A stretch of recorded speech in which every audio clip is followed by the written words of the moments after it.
नमस्कार, आप देख रहे हैं साधना प्लस न्यूज और मैं हूं आपके साथ सान्या साहा। बुलेटिन की शुरुआत करेंगे अहम खबरों के साथ।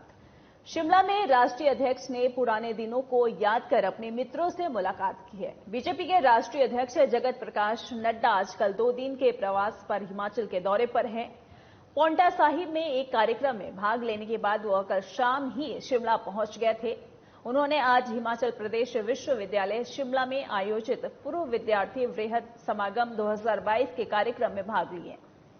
उन्होंने विश्वविद्यालय में बताए दिनों को याद कर अपना विचार साझा किया है और एसपीयू के कार्यक्रम के बाद वह समर हिल स्थित ठाकुर स्वीट शॉप पर पहुंचे, जहां नड्डा ने पुराने दिनों को याद किया और अपने मित्रों से मुलाकात की। ठाकुर साहब, आपकी रोटी और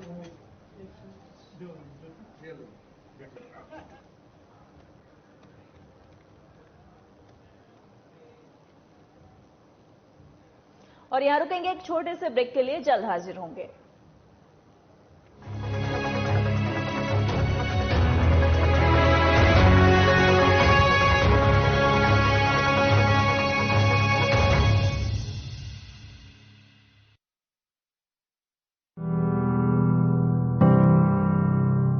डबल इंजन की सरकार ने काम किया है।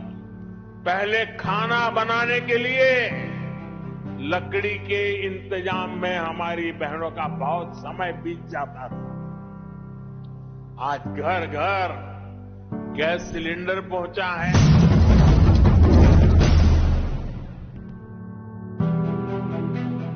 हिमाचल में डबल इंजन की सरकार से राज्य में बह रही विकास की बयार।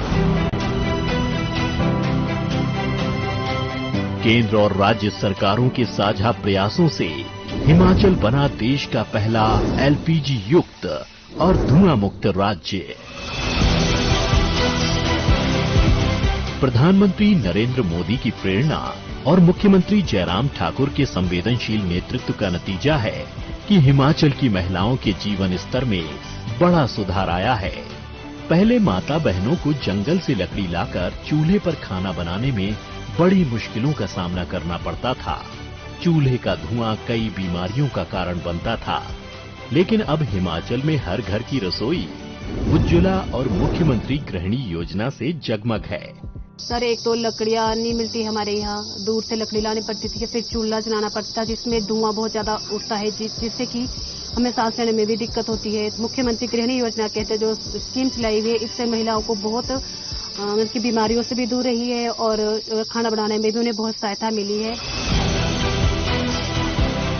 राज्य के धुआं मुक्त होने से महिलाओं को स्वास्थ्य पर धुएं के विपरीत प्रभाव से मुक्ति मिली है।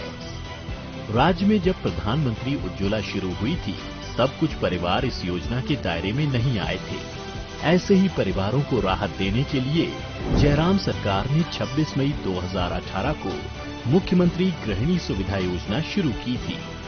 इन योजनाओं के तहत जिन परिवारों के पास गैस कनेक्शन नहीं थे, उन्हें एलपीजी कनेक्शन निःशुल्क मुहैया कराए जा रहे हैं। मुख्यमंत्री गृहिणी योजना, इससे हमें बहुत फायदा हुआ है।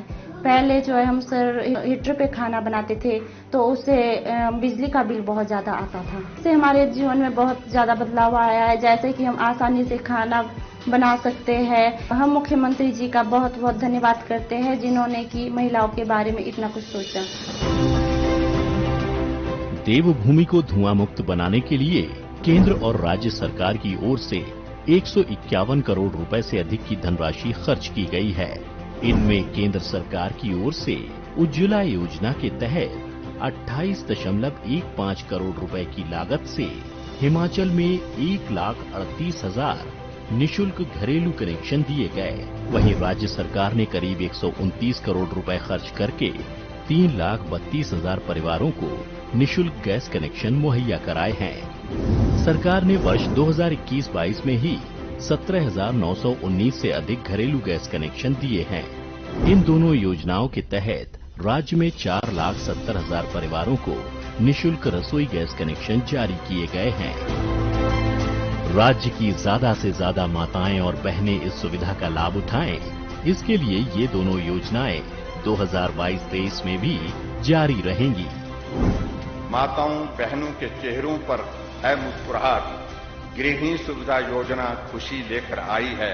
हिमाचल बना देश का पहला धुआं मुक्त प्रदेश। जन सहयोग से हमने यह मंजिल पाई है।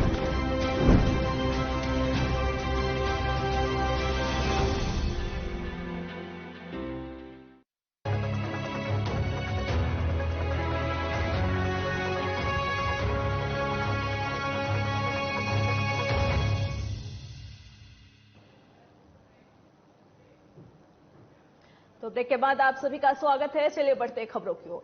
मुख्यमंत्री ने बारिश के कारण अपनी जान गंवाने वाले लोगों के प्रति अपना दुख व्यक्त किया है और हिमाचल में बारिश के कहर से भारी नुकसान पर चिंता जाहिर की है।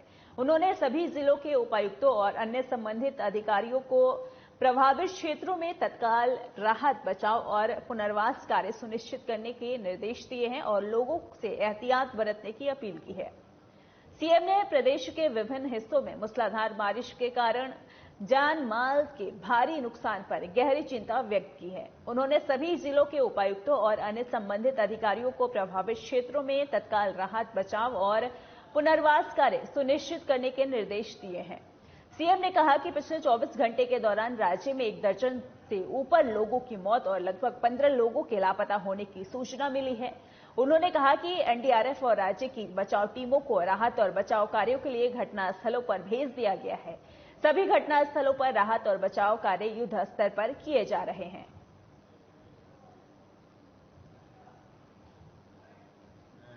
भारी बारिश के कारण बहुत जान माल का नुकसान हुआ है और मुझे इस बात को लेकर के बहुत दुख है कि बहुत सारे लोगों की जान गई है। अभी तक जो सूचना मिली है, हिमाचल प्रदेश में पिछले कल से आज तक 15 लोगों की जान इस बरसात के कारण, बारिश के कारण हुई है। और सबसे बड़ा आंकड़ा मंडी जिला के अंतर्गत गोहर के काशन गांव में, जहां एक ही परिवार के 8 सदस्य मलबे के नीचे मकान धंस जाने के कारण, मकान के गिर जाने के कारण उनकी मृत्यु हुई है। हालांकि जब सुबह मुझे इस बात की जानकारी मिली, 6 बजे हमने डिप्टी कमिश्नर को कह दिया था कि आप तुरंत वहां पर रेस्क्यू ऑपरेशन को मॉनिटर करने के लिए पहुंचे। एसपी और डीसी वहां पर पहुंचे भी और विधायक से भी हमारी बात हुई, विनोद कुमार से।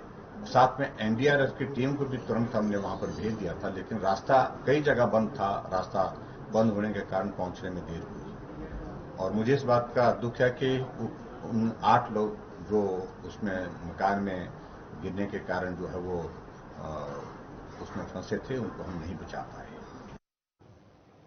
तो बीजेपी की प्रदेश सरकार से आज सभी वर्ग परेशान है। सरकार की प्रशासन पर पकड़ न होने से इसका खामियाजा जनता को भुगतना पड़ रहा है। यह आरोप कांग्रेस विधायक विक्रमादित्य सिंह ने सरकार पर लगाया है। उनका कहना है कि प्रदेश में बरसात कहर बरपा रही है। इसमें लोगों की जान बचाने के बजाय मुख्यमंत्री चुनावी रैलियां करने में व्यस्त है। विक्रमादित्य सिंह ने कहा कि यह सरकार पलटू सरकार है। हिमाचल लोक सेवा आयोग की अध्यक्ष की नियुक्ति की नोटिफिकेशन हो गई है और निमंत्रण पत्र छप गए हैं, लेकिन शपथ नहीं हो पाई। इससे साफ हो गया है कि यह सरकार शिमला से नहीं बल्कि दिल्ली से चलती है।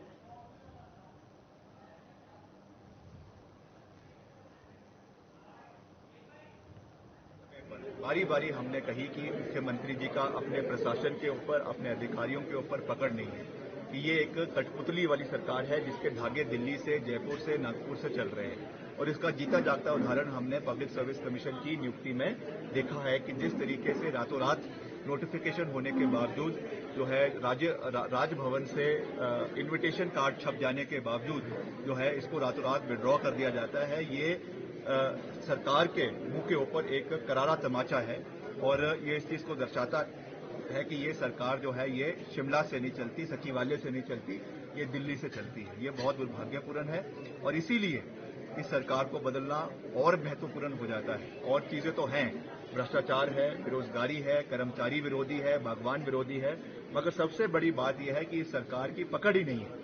और जिस सरकार की अपने प्रशासन के ऊपर पकड़ ही ना हो, ऐसी सरकार को प्रदेश से उखाड़ फेंकना जितनी जल्दी हो सके ये बहुत जरूरी है। और तो हाटी विकास मंच के लोगों को केंद्र सरकार से आस है कि केंद्र सरकार उनकी मांग पर गौर करेगी।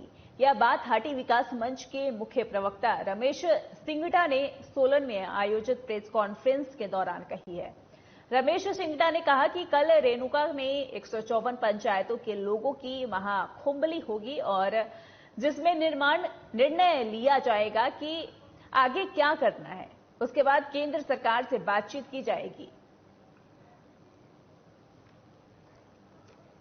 तो हाटी विकास मंच को लेकर यहां पे प्रेस कॉन्फ्रेंस किया गया है और प्रेस कॉन्फ्रेंस के दौरान जो है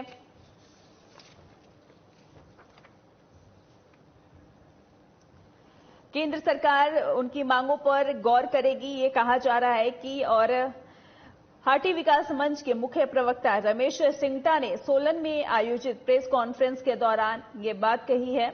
और रमेश सिंगटा ने इस दौरान ये भी कहा है कि रेणुका में 154 पंचायतों के लोगों की महाकुंभली होगी कल और इसमें इसका निर्णय लिया जाएगा कि आगे क्या कुछ करना है। उसके बाद ही केंद्र सरकार से बातचीत की जाएगी।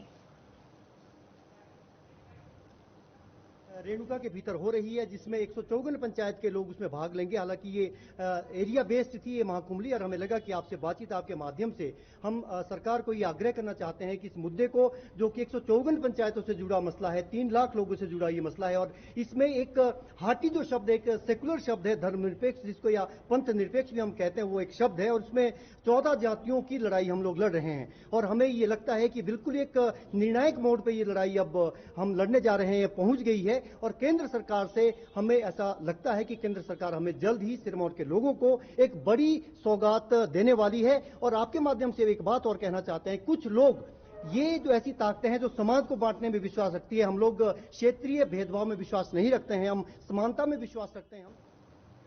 तो बीजेपी नेता चुनावी आचार संहिता से पहले आधे अधूरे एम्स प्रोजेक्ट का उद्घाटन करने के लिए ललायित है और इस मुद्दे को भुनाने की फिराक में है। यह बात पूर्व सदर विधायक बंबर ठाकुर ने बिलासपुर में पत्रकार प्रेस कॉन्फ्रेंस के दौरान कही है और उन्होंने कहा कि बिलासपुर में एम्स प्रोजेक्ट पूर्व मुख्यमंत्री वीरभद्र सिंह की देन है। कोठीपुरा बिलासपुर में एम्स बने, इसके लिए वीरभद्र सिंह सरकार ने तमाम औपचारिकताओं को रिकॉर्ड समय में पूरा किया था। उन्होंने कहा कि पूरी तरह से बौखलाए बीजेपी निर्माणाधीन प्रोजेक्ट का उद्घाटन करवाने पर तुले हैं।